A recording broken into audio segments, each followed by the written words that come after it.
Actes des apôtres, chapitre 11. Les apôtres et les frères qui étaient dans la Judée apprirent que les païens avaient aussi reçu la parole de Dieu.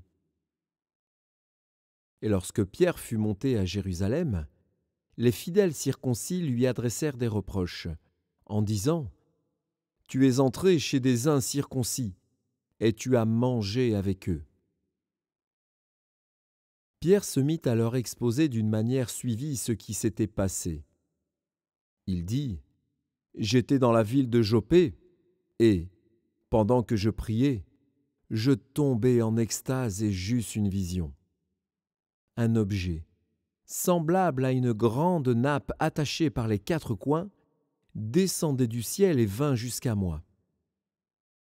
Les regards fixés sur cette nappe, j'ai examiné, et je vis les quadrupèdes de la terre, les bêtes sauvages, les reptiles et les oiseaux du ciel. Et j'entendis une voix qui me disait : « Lève-toi, Pierre, tue et mange. » Mais je dis : « Non, Seigneur, car jamais rien de souillé ni d'impur n'est entré dans ma bouche. » Et pour la seconde fois, la voix se fit entendre du ciel : « Ce que Dieu a déclaré pur, ne le regarde pas comme souillé. » Cela arriva jusqu'à 3 fois. Puis tout fut retiré dans le ciel. Et voici, aussitôt 3 hommes envoyés de Césarée vers moi se présentèrent devant la porte de la maison où j'étais. L'Esprit me dit de partir avec eux sans hésiter. Les 6 hommes que voici m'accompagnèrent, et nous entrâmes dans la maison de Corneille. Cet homme nous raconta comment il avait vu dans sa maison l'ange se présentant à lui et disant : « Envoie quelqu'un à Jopé et fais venir Simon, surnommé Pierre, qui te dira des choses par lesquelles tu seras sauvé, toi et toute ta maison. » Lorsque je me fus mis à parler, le Saint-Esprit descendit sur eux, comme sur nous au commencement. Et je me souvins de cette parole du Seigneur : Jean a baptisé d'eau, mais vous, vous serez baptisés du Saint-Esprit. Or, puisque Dieu leur a accordé le même don qu'à nous qui avons cru au Seigneur Jésus-Christ, pouvais-je, moi, m'opposer à Dieu ? Après avoir entendu cela, ils se calmèrent et ils glorifièrent Dieu, en disant : « Dieu a accordé la repentance aussi aux païens, afin qu'ils aient la vie. » Ceux qui avaient été dispersés par la persécution survenue à propos d'Étienne allèrent jusqu'en Phénicie, dans l'île de Chypre, et à Antioche, annonçant la parole seulement aux Juifs.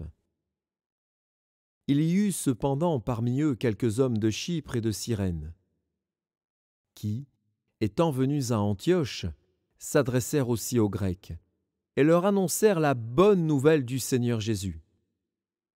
La main du Seigneur était avec eux, et un grand nombre de personnes crurent et se convertirent au Seigneur. Le bruit en parvint aux oreilles des membres de l'Église de Jérusalem, et ils envoyèrent Barnabas jusqu'à Antioche. Lorsqu'il fut arrivé, et qu'il eut vu la grâce de Dieu, il s'en réjouit.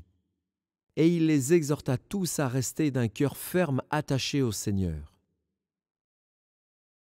Car c'était un homme de bien, plein d'Esprit Saint et de foi. Et une foule assez nombreuse se joignit au Seigneur. Barnabas se rendit ensuite à Tarse pour chercher Saul, et, l'ayant trouvé, il l'amena à Antioche. Pendant toute une année, ils se réunirent aux assemblées de l'Église, et ils enseignèrent beaucoup de personnes. Ce fut à Antioche que, pour la première fois, les disciples furent appelés chrétiens. En ce temps-là, des prophètes descendirent de Jérusalem à Antioche. L'un d'eux, nommé Agabus, se leva et annonça par l'Esprit qu'il y aurait une grande famine sur toute la terre. elle arriva, en effet, sous Claude. Les disciples résolurent d'envoyer, chacun selon ses moyens, un secours aux frères qui habitaient la Judée. Ils le firent parvenir aux anciens par les mains de Barnabas et de Saul.